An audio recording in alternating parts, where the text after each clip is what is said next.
안녕하십니까. 속물경제 소비자TV의 이성구입니다. 오늘은 다음번 정부의 바란다의 아마 세 번째 시리즈인 것 같네요.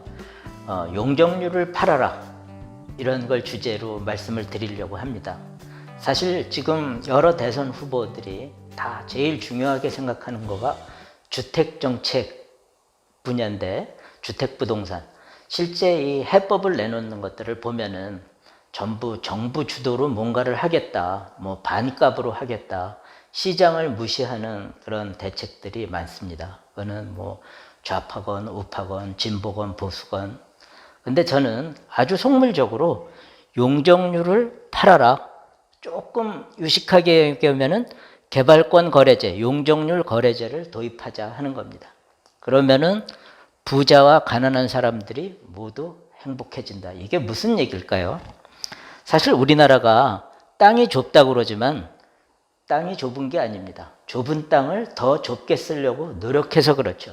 물론 뭐 그린벨트니 뭐 이런 거를 굉장히 칭찬하는 사람들도 있지만, 그렇게 땅의 개발을 제한해 가지고 실제 사람들이 그나마 좁은 국토를 쓰기 어렵게 하기 때문에 좁다는 거죠.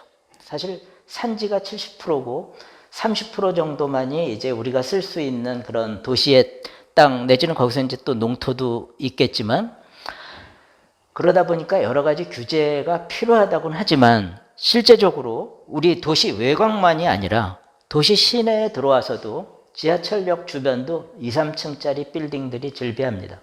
그래서 실제 통계로 보면은 서울시의 역세권조차도 실제 그 땅 위에 지어진 건물들의 이 면적이 그 땅 면적의 2배 정도밖에 안 된다고 합니다. 그래서 실제적으로 이 역에서 아주 편리한 지역에도 많은 사람들이 살기 어렵게 돼 있는 거죠. 그러다 보니까 어떻게 되겠어요? 주택값이 많이 오를 수밖에 없습니다. 용적률이라는 게 뭔가에 대해서도 혹시 모르는 사람을 위해서 조금은 설명을 할 필요가 있겠군요. 정부가 용적률 규제라는 걸 하는데, 그건 뭐냐면은 일정한 대지 면적 위에 지을 수 있는 건축 면적의 비율입니다. 그래서 보통 지금 현재 정부는 주거지역 그러면은 200% 정도만 질 수 있게 규제를 하고 있습니다. 근데 그러다 보니까 사람들이 어떻게 하면은 이거 같은 200% 안에서 좀 넓게 질게 하다가 나온 것들이 소위 요새 여러분들도 잘 알고 있는 발코니 확장이라는 겁니다. 그건 뭐냐면은 발코니 면적은 그 용적률 규제에서 제외시켜 줬던 거거든요. 그래서 발코니를 최대한 넓게 했는데 발코니가 그만큼까지 필요한 건 아니니까 발코니를 확장해 가지고 집으로 썼던 거죠. 그래서 한때는 발코니 확장은 불법이다 라고까지 해서 규제했던 거 아니에요. 그런데 너무 많은 사람들이 다 확장을 하니까 이제 결국은 발코니를 확장할 수 있다 이랬던 거죠. 그리고 봉준호 감독의 기생충이라는 영화를 여러분들 다 아시죠? 거기에서 반지하에 사는 사람들이 나왔었습니다. 근데 반지하에는 가난한 사람들이 살았어요. 왜 가난한 사람들은 반지하에 살게 됐을까요? 물론 반지하는 임대료가 싸니까. 근데 실은 지하에다가 주거 공간을 만들려고 그러면 돈이 더 듭니다. 왜 그러냐면 방수도 잘해야 되고 땅도 깊이 파야 되고 하니까요. 근데 왜 일부러 가난한 사람을 위해서 건축비가 더 드는 반지하를 만들었을까요? 임대인들이. 바로 용적률 규제를 피하려는 의도가 있었던 겁니다. 물론 일부에서는 뭐 옛날에 박정희 정권 때는 지하에 대피시설을 갖도록 반지하를 만들도록 뭐 유도했다 이런 얘기도 있지만, 실제적으로는 그 임대하는 건물의 소유주들이 같은 용적률 규제 아래서 어떻게 하면 많은 건축 면적을 만들어 가지고 돈을 벌까 하다 보니까 반지하를 만들었던 거죠. 왜 그러냐면은 지하 면적은 용적률 규제에서 빠져 있었던 겁니다. 그래서 반지하까지 만들어 가지고 이제 세를 줄 수 있게 하면은 임대료를 낮출 수 있었던 거예요. 근데 여기에서 여러분 뭘 느낄 수 있습니까? 용적률 규제는 왜 했을까요? 사람들이 어떻게 하면 편하게 살게. 왜 그러냐면 너무 홍콩처럼 혹은 뉴욕의 중심부처럼 높은 빌딩에 사람들이 살다 보면 불편하니까 좀 우리 쾌적한 생활 환경을 만들자 하는 취지로 용적률을 규제했던 겁니다. 근데 그 규제의 결과가 어때요? 더 불편해졌어요. 말하자면 편리한 곳, 예를 들어서 고속터미널 부근처럼 지하철이 교차하고 병원도 있고 시장도 있고 온갖 게 있는 데서도 200% 많은 사람이 못 살게 돼요. 그리고 또 강남의 이 주거지에서도 용적률을 규제하다 보니까 반지하를 파가지고 물난리가 나면은 침수도 되고 습기 축축한 곳에서 살게 만들었어요. 그리고 어쨌든 임대료가 비싸지니까 저 멀리 가가지고 이산화탄소를 발생시키면서 서울로 출퇴근하는 일까지 만든 거죠. 그러니까 규제의 당초 목적, 사람들이 어떻게 하면 편하게 살게 할까 하고 만든 거하고는 전혀 관계없이 먼 데서 불편하게 축축하게 산게 만들었던 것이 바로 용적률 규제입니다. 제가 이거를 강조하는 이유는 정부가 어떤 규제를 그저 탁상에서 좌파들의 생각한 것처럼 아름다운 사회를 만들겠다고 규제를 하면, 물론 우파도 마찬가지였지만 실은 행복한 사회가 되는 것가 아니라 지옥 같은 사회가 될 수 있다는 거죠. 그래서 저는 시장에 맡겨라 이런 겁니다. 그래서 용적률도 원하는 만큼 허용을 해줘라. 그래서 뭐 고속터미널 부근, 환승역 부근 이런 데는 주거지역이라 하더라도 400%, 500% 지금의 한 2배, 3배 사람이 살 수 있게 허용을 해주자.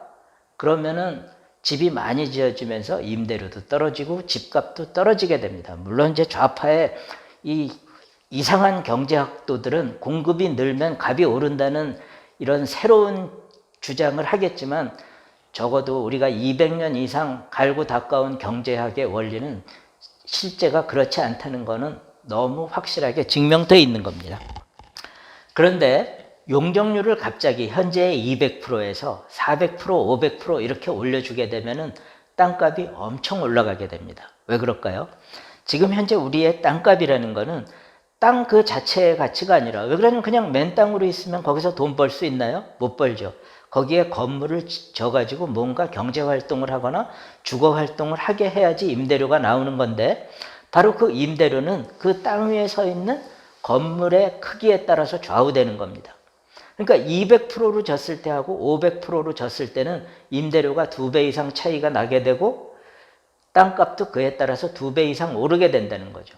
예를 들어서 요새 보통 강남의 주요한 역 부근의 주거지역 땅값은 용적률 200% 정도 되는 주거지역 땅값이 6천만 원 내지 7천만 원 하게 됩니다. 근데 그거를 300%나 500%로 하게 되면은 1억 5천에서 2억으로 올라가겠죠. 그럼 어떻게 되겠어요? 용적률을 그냥 올려주면은 터무니없이 돈을 벌게 됩니다.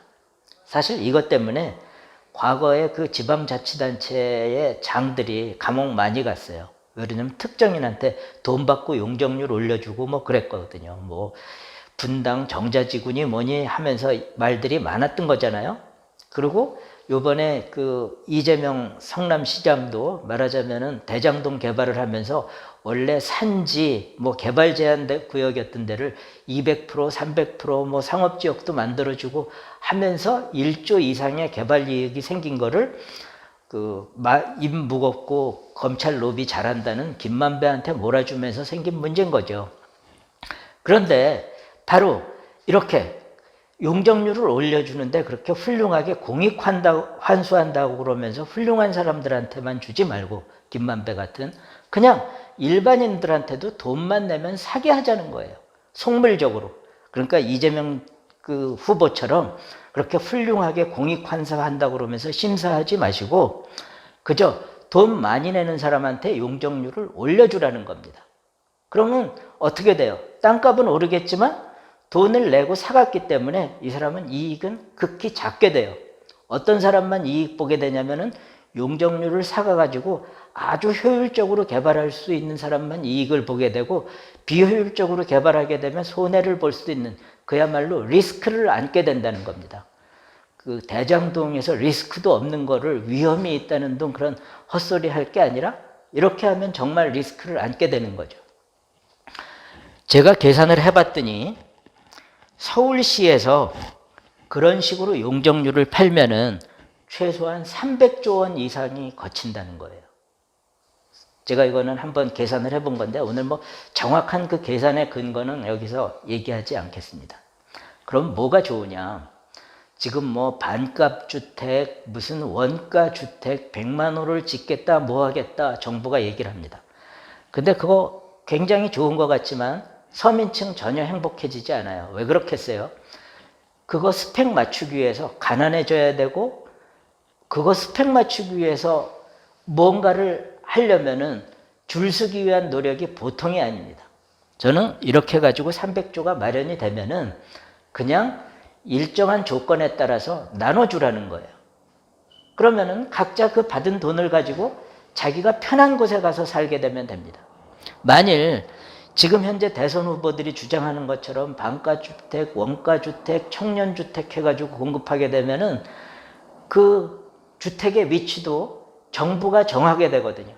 그럼 어디다 짓겠어요? 자기가 짓기 쉬운 데다 짓게 돼요. 그리고 그 사람들은 리스크가 없기 때문에 아무렇게나 할 수도 있어요. 왜 그러냐면은 감 내리면 올 거거든요. 엉뚱한 데다, 불편한 데다 짓더라도 집값을 반으로 해주고 임대료를 반으로 해주면 올 거기 때문에 사람들의 편의는 생각 안 할 겁니다. 근데 이렇게 용적률을 팔아가지고 집을 짓게 만들고 그거를 청년이든 집 없는 사람들한테 팔거나 임대하게 하면 좋은 데다가 잘 짓지 않으면 손해보거든요. 그리고 어떻게 돼요? 좀 여유가 없는 분들은 바로 저 300조에서 나온 돈을 보조금으로 받아가지고 자기가 원하는 곳에 가서 살 수 있게 되었기 때문에 훨씬 행복하다는 겁니다. 그래서 저는 다음번 정부에서는 그렇게 거창하게 뭐 저소득층을 위한다고 그러면서 특별한 프로젝트를 하시고 그러지 말고 그냥 사람들이 살기 원하는 곳에 용적률을 원하는 만큼 올려줘라. 그리고 그거를 팔아라. 그리고 거기에서 나온 돈을 어떤 분들입니까? 미처 자기 능력으로 주거를 마련하지 못하고 임차하고 살아야 될 분들한테 나눠주면은 그분들은 그걸 가지고 자기가 원하는 곳에 가서 좋은 주거들을 얻을 수 있게 되고 어떻게 돼요? 부자들은 용적률을 사가지고 집을 진 다음에 경쟁적으로 공급을 하게 될 겁니다. 그렇게 되면 부자들도 실은 처음에는 많이 남는다고 생각하겠지만 그 경쟁의 과정에서 이윤들은 줄어들게 됩니다. 결론은 이렇습니다. 주거 문제를 해결하겠다 그러면서 공정, 정의 이런 거 외치면서 뭐 공익 환수하겠다, 어떠겠다 그런 거창한 말씀을 하지 마시고 그냥 탐욕스럽게 돈을 벌려는 사람들한테 용적률을 사서 집을 많이 지세요 하고 그렇게 나온 돈으로 저소득층 내지는 주거를 제대로 마련하기 어려운 청년층들한테 일정한 조건에 따라서 줄 세우지 말고 나눠주십시오. 그러면 그 사람들은 그걸 가지고 시장에 가서 자기가 원하는 주택을 얻게 됩니다. 그리고 이미 용적률을 얻어놨으니까 올려놨으니까 공급이 얼마나 잘 되겠어요. 다만 문제는 이런 것만 생기게 됩니다. 그러면 편한 곳에 너무 주거 공급이 많이 되면서 인구 집중의 문제들이 생기게 돼요. 그 문제는 나중에 제가 다시 국토 개발을 어떻게 해야 될 것인가 하는 문제와 관련해서 말씀을 드리겠습니다. 네, 경청 감사드립니다. 구독과 좋아요 부탁드립니다. 고맙습니다.